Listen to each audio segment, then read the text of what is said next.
রাধে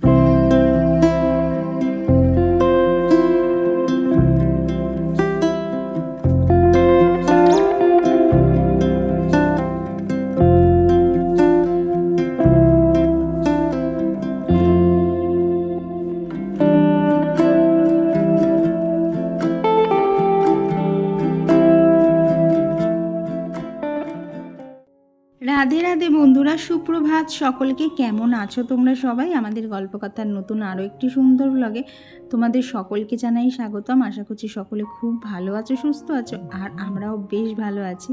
আর আজকে যে দিনের ভিডিওটা শেয়ার করছি এটা ছিল রবিবারের ব্লগ, অর্থাৎ গত রবিবারেরই ব্লগ এটা।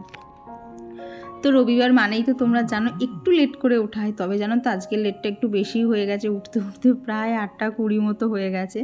তো উঠে নিয়ে এইবার আমি আর কৌশিক কে কোন দিকে যাব বুঝতে পারছি না, কারণ উঠবো করে না ওই ফোন ঘাটাঘাটি করতে করতে লেট হয়ে গেছে। তো কৌশিক তাড়াতাড়ি করে উঠে ফ্রেশ হয়ে ও নিচে গেছে ঠাকুরের পুজো দিতে, আর আমি এদিকে ঘরের যে কাজগুলো আছে সেগুলো সমস্ত এক এক করে সারবো।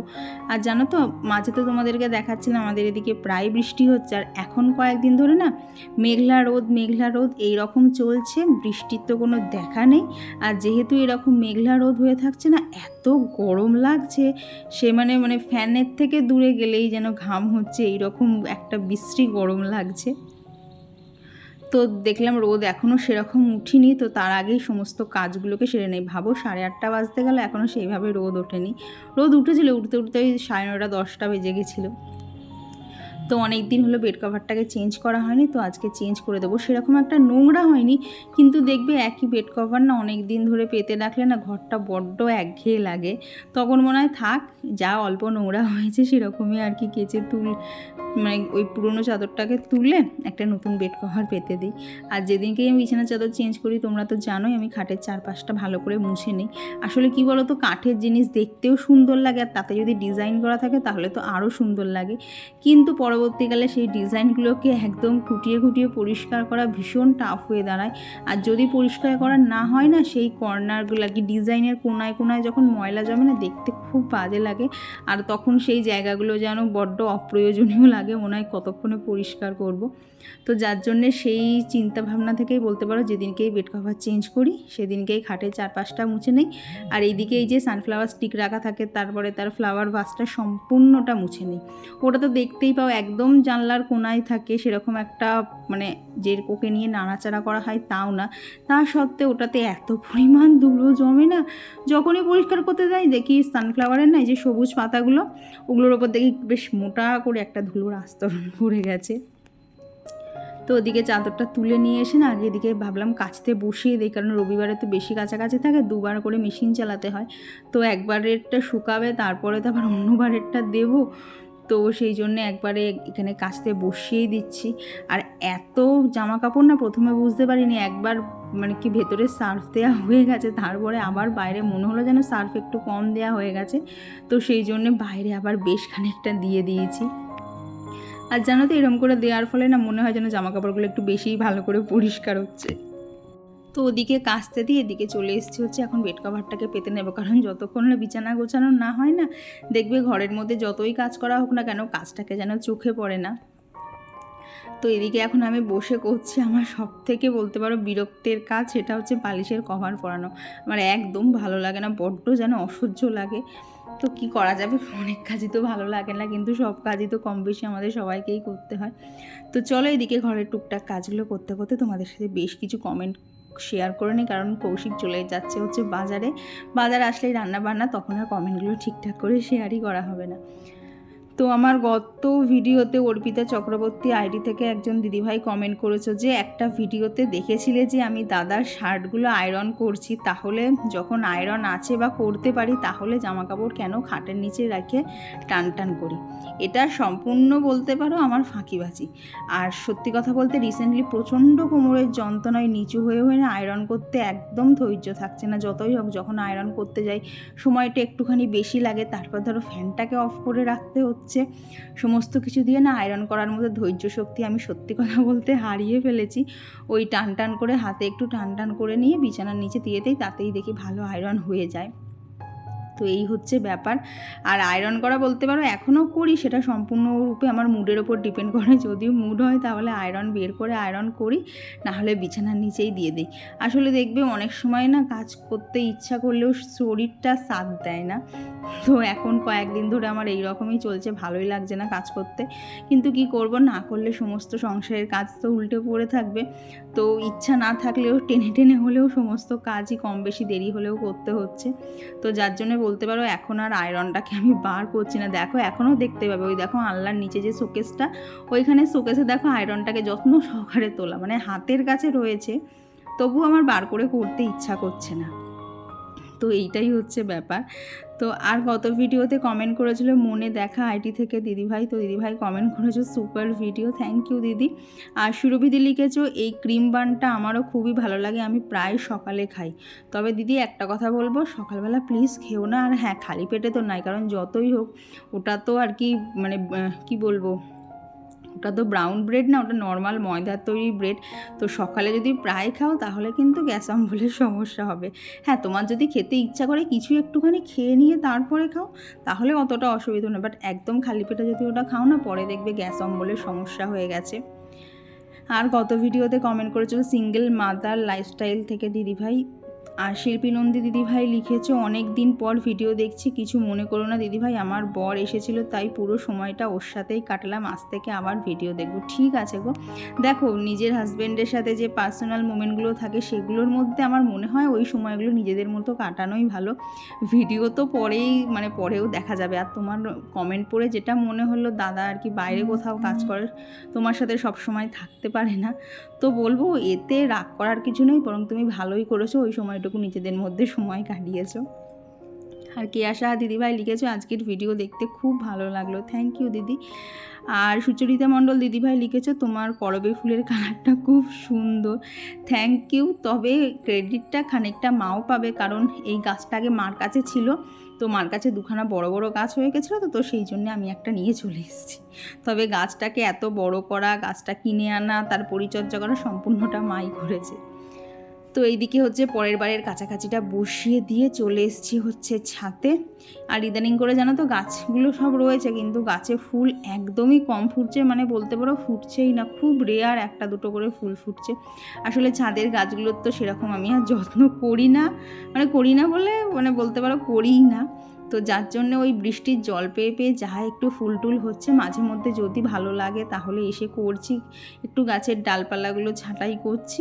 নাহলে সেইভাবে যে বসে বসে ঘন্টার পর ঘন্টা গাছের যত্ন করা, সেটা একদমই করতে পারছি না। বললাম না কোমরে ভীষণ ব্যথা, আমি কোমর নিয়ে নড়তে পারছি না, তবুও সমস্ত কাজই আমাকে করে যেতে হচ্ছে। তো এদিকে হচ্ছে জামাকাপড় কৌশিক খানিকটা মেলছিল, আমিও খানিকটা মেললাম, মেলে উপরের কাজ আপাতত শেষ করে, মানে পরের বারের যে কাছাকাছিটা হচ্ছিলো ওটা কৌশিকই মেলবে। তো আমি চলে এসেছি নিচে, কারণ ওর বাজার করা হয়ে গেছে। তো বাজারগুলো গোছাবো, তার আগে ভাবলাম এখানে ডিমটা সেদ্ধ করতে দিয়ে দেই। তো ডিমটা সেদ্ধ করছে এই যে আগারোর যে মাল্টিকুক কেটল, এর মধ্যেই ডিমটা সেদ্ধ করে নিচ্ছি। এর মধ্যে তো স্টিমিংই আইটেম বলো, তারপরে যে কোনো স্যুপ, অল্প একটুখানি ভাত ডাল, তারপরে ধরো এমনি ঝোলের মতো করে যে কোনো সবজি রান্না, সব কিছুই কিন্তু কম বেশি করা যায়। তো যখনই হাতে কম সময় থাকে আমি কিন্তু এই জিনিসগুলো বার করে ঝটপট রান্নাগুলো সেরে নেই। আর এই দেখো ডিম কিন্তু ভালোভাবে ফোটাও শুরু হয়ে গেছে, আর খুব তাড়াতাড়ি কিন্তু ডিম সেদ্ধও হয়ে যাবে। আর এখানে যেহেতু হিটটা অ্যাডজাস্ট করার মতো দুটো বাটন দেওয়া আছে, তাই প্রয়োজন মতো কমানো বা বাড়ানো যায়, যার জন্য ভীষণ সুবিধা হয়। আর এই যে ডিমের ট্রেটা দেখছো, এটা কিন্তু এর সাথেই ছিল, যার জন্য গরম জল থেকে ডিম তুলতেও সমস্যা হয় না। আর ডিমটা একটু ঠান্ডা হয়ে গেলে দেখো একদমই জল লাগবে না, ডিম ছাড়াতে গেলে খুব সুন্দরভাবে খোসাগুলো উঠে আসে, আর ভেতরটাও খুব সুন্দরভাবে বয়েল হয়ে যায়। তো আমার তো মনে হয় প্রত্যেকেরই এরকম একটা মাল্টিকুক কেটেল রাখার দরকার। আর মাল্টিকুক কেটেলটা ইউজ করা এত সহজ যে ধরো সেরকম রান্নাবান্না পারেও না, সেও এটাকে ইউজ করতে পারবে, ইভেন ছেলেরাও ইউজ করতে পারবে, এটা এতটাই ইউজ করা সহজ। তো তোমরা যদি এটা পারচেস করতে চাও, লিঙ্ক ডেসক্রিপশন বক্সে আছে, সেখান থেকে গিয়ে পারচেস করে নিতে পারো।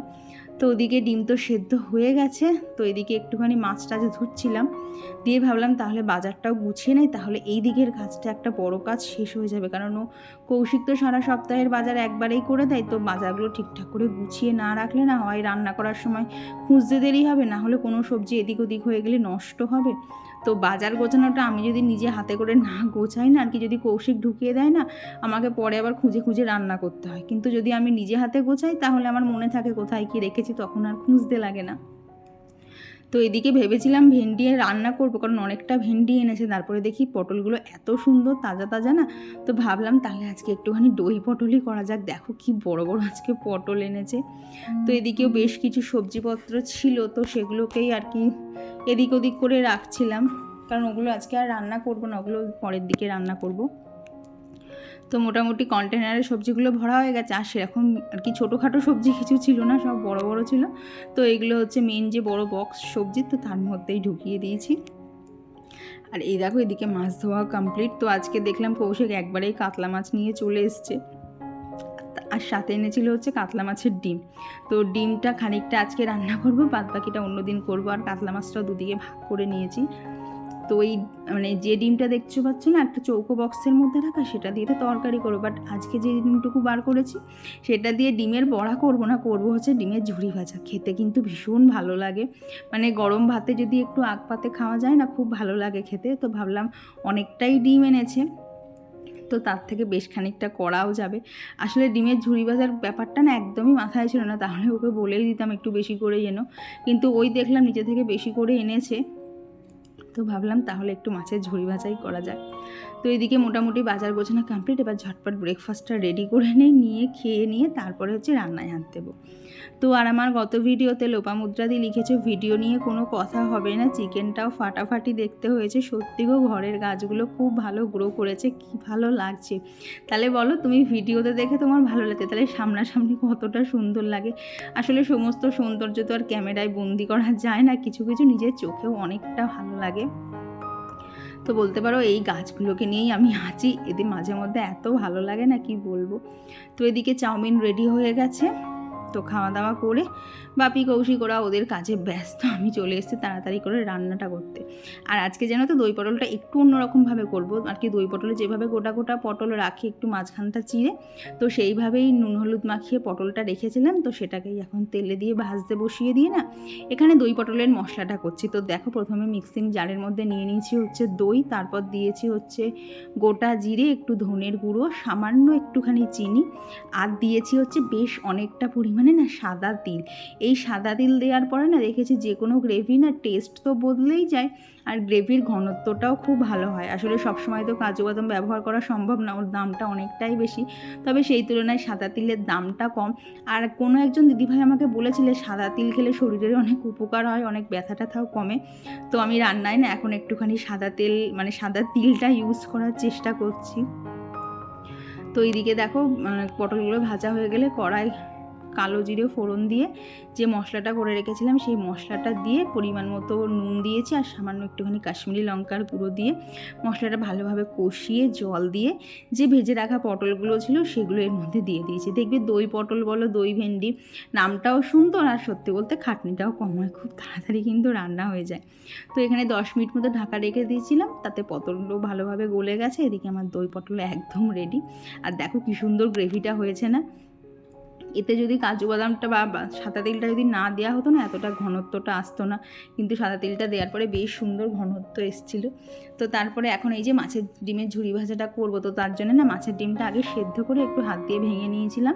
আর এদিকে তো দেখলে পেঁয়াজ আর কাঁচা লঙ্কা ভাজা হচ্ছিলো, তার মধ্যেই মাছের ডিমটা দিয়ে দিয়েছি, দিয়ে ওপর থেকে নুন আর হলুদ দিয়ে না এখন একটুখানি মাছের ডিমটা একটু মানে জল জল রয়েছে, তো এটাকে একদম শুকিয়ে পুরো ঝরঝরে মতো করে ফেলতে হবে। তো হঠাৎ মনে পড়লো ফ্রিজে তো একটু ধনেপাতা ছিল, তাহলে একটুখানি ধনেপাতা দেওয়া যাক। যতই হোক ধনেপাতার একটা ফ্রেশনেসের অন্যই ফ্লেভার থাকে, তো একটুখানি ধনেপাতাও দিয়ে দিয়েছি। আসলে কি বলতো রবিবারটা চেষ্টা করি একটুখানি স্পেশাল কিছু রান্না করার, কারণ কৌশিক তো দুপুরবেলা বাড়িতে খায়, অন্যদিন তো অফিসে ওই ছোট্ট টিফিন বক্সের মধ্যে খায়। তবে আজকে আর চিকেন করিনি, কারণ আমার চিকেন রান্না করতে বা খেতে দুটোর একটাও ইচ্ছা করছিল না। তো ওকে সকালেই বলেছিলাম যে তুমি কাতলা মাছ নিয়ে আসো, সেটাকেই ভালো করে ঝোল বা কালিয়া করবো, খেতে ভালো লাগবে। তো ওদিকে মাছটা ভাজতে বসিয়ে দিদি তো এখন কাজ করতে আসছে না বেশ অনেক কদিন হলো, তো বাসন সমস্ত আমাকেই মাজতে হচ্ছে। তবে আজকে কৌশিক সকালের দিকে অনেক কটা বাসন মেজে দিয়েছে। তো এদিকে টুকটাক বাসনে যা 3-4টে করে জমছে না, আমি একটু একটু করে এইরকম পাশে গামলাটাকে নিয়ে নিয়েছি, একটু একটু করে আর কি মেজে নিচ্ছি। আসলে দেখবে একবারে যদি অনেক বাসন হয় না, সে তুমি দাঁড়িয়েই মাজো বা কলপারে বা কোথাও বসে মাজো, কোমরের কিন্তু হাল খারাপ হয়ে যায়, তারপরে আর উঠে দাঁড়ানো যায় না। আর যদি দাঁড়িয়ে করি তারপরে বসলে শিরদাঁড়াটা পুরো ফেটে যায়। তো যার জন্যে মানে এইভাবে তো এখন বেশ কয়েকদিন বাসন মাজতে হচ্ছে, তো যার জন্যে বেসিনে না যখনই বাসন জমছে তখনই কিন্তু এইভাবে আর কি মেজে নিচ্ছি। তো এদিকে মাছগুলো ভাজা হয়ে গেছে, আর এখন করছি হচ্ছে মাছের কালিয়া। এর আর কি রেসিপি শেয়ার করবো, ওই পেঁয়াজ আদা রসুন জিরে ধনে এইসবই। তবে আজকে না মাছের কালিয়াটা একদম শুকনো শুকনো করবো না, একটু গ্রেভি রাখবো, কারণ আজকে না ডাল করিনি, তো একটু ঝোল না হলে না ভাত খেতে অসুবিধা হবে। তো যার জন্য মাছের কালিয়াটা একটু ঝোল ঝোল মতনই রেখেছিলাম, তবে খুব যে একদম সেই ঝোল গড়িয়ে যাবে সেই রকম না, একটু রসা রসা রেখেছিলাম। তো এই হচ্ছে মাছের কালিয়ার ফাইনাল লুক, আর কি গ্রেভিটা একটুখানি বেশিই রয়েছে। তো আজকের মতো রান্নাবান্না এখানেই কমপ্লিট। তো এবার রান্নাঘরটাকে ভালো করে ক্লিন করতে হবে। আর কি দিদি তো এখন কাজ করতে আসছে না, এই টাইমটা মানে দিদি যখন কাজ করতে আসে না, আমার রান্নাঘরটা ক্লিন করা হয়ে গেলেই রান্নাঘরের কাজ শেষ হয়ে যায়। তবে এখন যেহেতু এরপরে আবার কড়াই মাজা টাজাগুলো আছে, যার জন্যে রান্নাঘর মোছার পরেও কাজ শেষ হচ্ছে না, তখনও অনেক কাজ থাকছে। তো রান্নাঘরের কাজ মোটামুটি সমস্তটাই সেরে নিয়েছি। আর কৌশিক মাছে বাজারে গেছিলো, তো গরমের মধ্যে একটা ডাব নিয়ে এসেছিলো, তো সেটাকেই আর কি খাওয়া হয়েছে। আর জানো তো ডাবটায় আজকে বেশ ভালো শাঁস ছিল, মানে এত শাঁস ছিল আমরা তিনজনা খেয়েও মানে পেট ভরে গেছে, লাস্টে আর না খেতে পারলে ভালো হয়। তো তারপর স্নান টান সেরে এই যে এখানে পুজোটা দিয়ে নিয়েছি। আর আজকের আমাদের লাঞ্চের মেনুতে রয়েছে হচ্ছে মাছের ডিমের ঝুরি ভাজা, তার সাথে রয়েছে হচ্ছে দই পটল, দেখো কালারটা কী দারুণ এসছে, আর তার সাথে এখানে রয়েছে হচ্ছে মাছের কালিয়া। তো এই হচ্ছে আজকের রান্নাবান্না, সিম্পল বাট সুন্দর খেতে। তো এরপর বিকেলবেলা ছাদে গেছিলাম, দিয়ে না নিচে এসে সন্ধ্যে যেই দেয়া হয়ে গেছে, তারপরে দেখি হচ্ছে অভি এসছে। তো দেখো ওকে এই যে স্ট্র করে একটুখানি জল দেয়া হয়েছে, ও যে স্ট্র করে জল খেতে কী ভালো বাসছে না, আর কিচ্ছু নিয়েও বায়না করছে না। ওর একটাই বায়না, গ্লাস দাও, জল দাও, আর স্ট্রটা দাও, আর বাটি করে একটুখানি বাদাম নেবে। তো ও খাওয়া দাওয়া কমপ্লিট করলো, তারপরে এই যে বসে বসে ও এখন হচ্ছে একটু ফোনে, বাপির ফোনে আর কি ওর কার্টুনগুলো দেখছে। এই কার্টুন পেলে ও আর কিছু চায় না, ও চুপচাপ ফোন নিয়ে বসে থাকবে। তো আমি একটু এইসবই করছিলাম, কারণ কৌশিক গেছিলো হচ্ছে সন্ধ্যের টিফিন আনতে, তো ও আজকে নিয়ে এসেছিলো হচ্ছে চিকেন কাটলেট, আর তার সাথে একটু মুড়ি মেখে নিয়েছিলাম। তো এইভাবেই কাটলো আজকের দিনটা। চলো এই ভিডিওটা এখানেই রাখছি, টাটা সকলকে।